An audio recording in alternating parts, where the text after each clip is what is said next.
Hi guys, मैं उमानाथ सिंह और आप लोग का अपने यूट्यूब चैनल कैरियर पॉइंट में स्वागत है दोस्तों। तो आगे बढ़ने से पहले आप हमारे चैनल को सब्सक्राइब करके बेल आइकन प्रेस कर दीजिए ताकि रोजाना की वीडियो की नोटिफिकेशन आपको टाइम पर मिल जाए। तो आज मैं सिंथेसिस का दोस्तों 12वां भाग लेकर आया हूँ दोस्तों। आज मैं आप लोग को formation of complex sentence by using adverb clause, तो एडवर्ब क्लॉज का प्रयोग करके किस तरह से जोड़ेंगे उसका पूरा कॉन्सेप्ट क्लियर कराऊंगा दोस्तों। Because concept is power. तो दोस्तों इसका एडवर्ब का क्षेत्र तो बहुत व्यापक है और उसके 9 भागों में बांटा गया है और एक एक भाग को मैं आपको पूरा बताने जा रहा हूँ।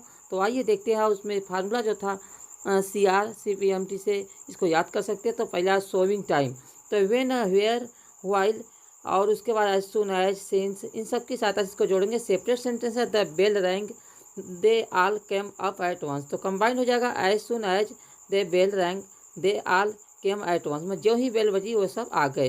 तो चलते हैं नेक्स्ट सेंटेंस को, अब देखते हैं। एक बार इसको और समझ लीजिए दोस्तों। तो इसका मतलब होता है bell rang they all came up at once, मतलब बेल घंटी बजी और सब लोग तुरंत ऊपर आ गए। तो ये क्या है, इसमें समय बताया गया है। तो इसको जोड़ने के लिए इन सब में से जो भी आपको बेटर लगेगा उसको लगा करके जोड़ दीजिए। तो इस तरह हुआ as soon as the bell rang, जो ही बेल बजी और देख के मैं एट वंस तो सभी ऊपर आ गए। तो चलिए हमारा दूसरा भाग है शोविंग प्लेस। प्लेस मतलब होता है स्थान। स्थान प्रकट करने के लिए दोस्तों कंजक्शन के रूप में हम वेयर और वेयर यूयर का प्रयोग करते हैं। वेयर यूयर का मतलब जहाँ कहीं होता है और वेयर मतलब जहाँ। और अब सेपरेट सेंटेंस है he lives in this city, मतलब वह इस शहर में रहता है।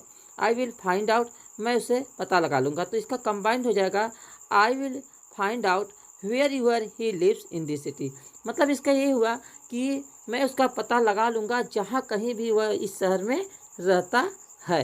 तो ये हो जाएगा गाइज। तो ठीक है, तो इसको अगर समझ में आ गया है, तो अगर वीडियो अच्छी लग रही है, समझ में आ रहा है, तो चैनल को अभी लाइक एक दीजिए इसके लिए। तो दोस्तों एक बार फिर समझ लीजिए इसको। तो ये दिया he lives in this city, मतलब वो इस शहर में रहता है। आई विल फाइंड आउट, मैं उसका पता लगा लूँगा। तो क्या हो जाएगा कंबाइंड सेंटेंस। तो इसको हम वेयर से भी आप जोड़ सकते हो, वेयर से भी जोड़ सकते हो। तो हो जाएगा I will find out where your he lives in this city. चलिए नेक्स्ट देखते हैं। तीसरा हमारा है शोविंग रीजन। रीजन मतलब होता है कारण। कारण व्यक्त करने के लिए हम कंजक्शन के रूप में बिकॉज माने क्योंकि, सिंस माने तक, एज माने जैसे का प्रयोग करते हैं। सेपरेट सेंटेंस है आई एम क्वाइट टायर्ड, मैं बिल्कुल थक गया हूँ। I can not work any more, मैं और अधिक कार्य नहीं कर सकता। तो इसको कंबाइन करने के लिए हम क्या करेंगे, जो कंजक्शन दिया गया है उसमें से कोई प्रयोग कर दीजिए।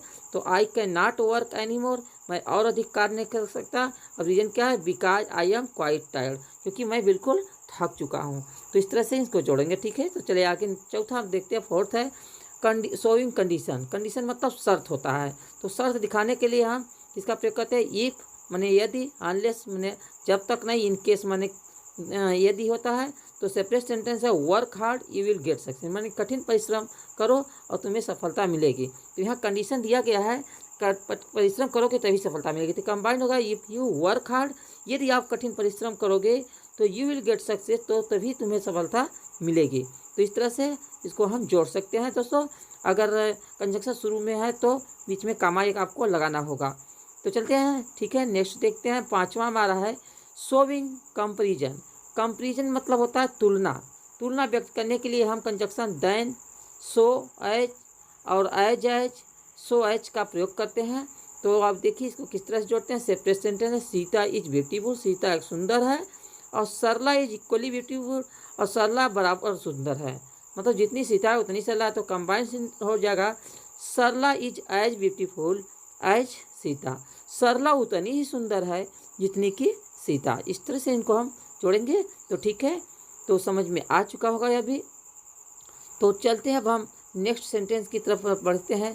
तो आइए देखते हैं। हमारा अगला भाग है छठवां शोविंग कंट्रास्ट। कंट्रास्ट मतलब होता है विरोध।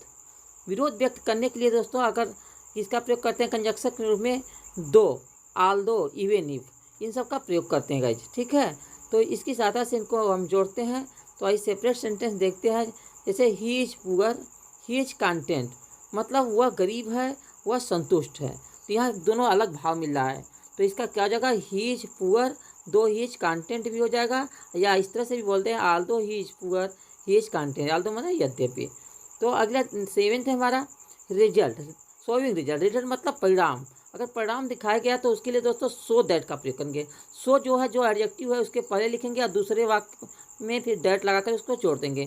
तो सेपरेट सेंटेंस से जैसे आई वॉज सो पुअर, मैं बहुत गरीब हूँ, मैं इतना गरीब हूँ। I could not study further, मैं आगे नहीं पढ़ सकता। तो इसमें रिजल्ट क्या है, मैं आगे नहीं पढ़ सकता, यही हमारा रिजल्ट है। तो इसका हो जाएगा आई वॉज सो पुअर और पुअर बीच में एडजेक्टिव लिख देंगे और that I could not study further, मैं इतना गरीब हूँ कि मैं आगे नहीं पढ़ सकता। तो ठीक है, इस तरह से इनको जोड़ेंगे। क्लियर। तो चलते हैं नेक्स्ट पर देखते हैं। 8वां हमारा आ गया है शोविंग पर्पज। पर्पज मैंने गाइज होता है उद्देश्य। उद्देश्य व्यक्त करने के लिए कनेक्टिव के रूप में हम किसका प्रयोग करते हैं, सो दैट। सो दैट मैंने ताकि, इन ऑर्डर दैट मैंने ताकि, लेस्ट मीन्स होता है कहीं ऐसा न हो, या ताकि भी होता है। तो अब इसका देखिए सो दैट का प्रयोग और इन ऑर्डर दैट का प्रयोग करेंगे तो उसके साथ प्रेजेंट टेंस में मे और पास्ट टेंस के लिए साइक्रिया माइट का प्रयोग करेंगे। और लिस्ट अगर लगा रहे हो तो लिस्ट के साथ हमेशा साइक्रिया हेल्पिंग वर्ब शुड का प्रयोग करेंगे, ध्यान रहना चाहिए।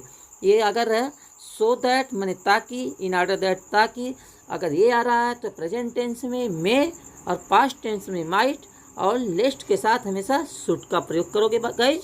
तो चलते हैं एग्जाम्पल देखते हैं। सेपरेट सेंटेंस है आई ड्रीव माई स्वॉर्ड, मैं अपना तलवार, ड्रीव माने खींचा निकाला।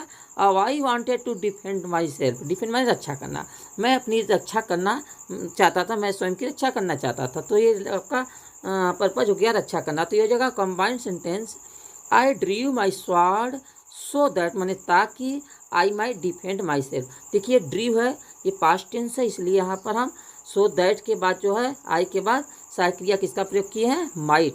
अगर प्रेजेंट टेंस होता तो आई में हो जाता। ठीक है गाइज। तो चलते हैं मेरे प्यारे स्टूडेंट्स, आगे बढ़ते हैं। तो अगला इसका एक एग्जाम्पल और हम लेते हैं कि सेपरेट सेंटेंस है I went to new Delhi, मैं नई दिल्ली गया। तो दूसरा वाक्य I wanted to see the Red Fort, और मैं लाल किला देखना चाहता था। तो अब इसको आइए मैं लेफ्ट से जोड़ के दिखाता हूँ। तो कंबाइंड सेंटेंस हो जाएगा I went to new Delhi और lest I should see the Red Fort, मैं नई दिल्ली गया ताकि मैं लाल किला देख सकूं।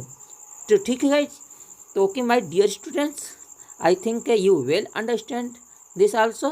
तो चलते हैं हम नेक्स्ट की तरफ बढ़ते हैं दोस्तों। अब हमारा नेक्स्ट पार्ट आ रहा है।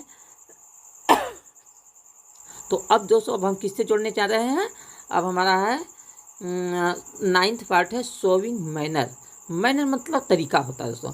तो कोई कार्य करने का तरीका कैसे होता है उसको जोड़ने के लिए कंजक्शन के रूप में हम कनेक्टिव के रूप में एज, सो फार एज मतलब जहाँ तक, जैसे, इस तरह से प्रयोग इनका प्रयोग करते हैं।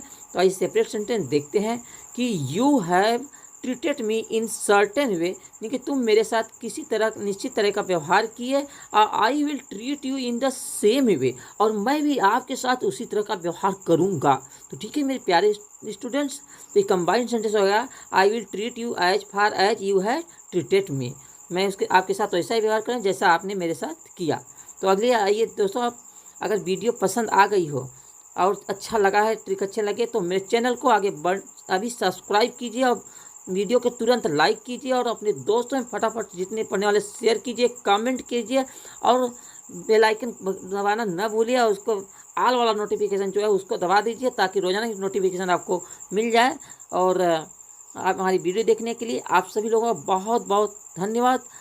Thanks for watching my video. अगली वीडियो में कुछ नया लेकर मिलते हैं, तब तक take care, see you, bye bye and have a nice day.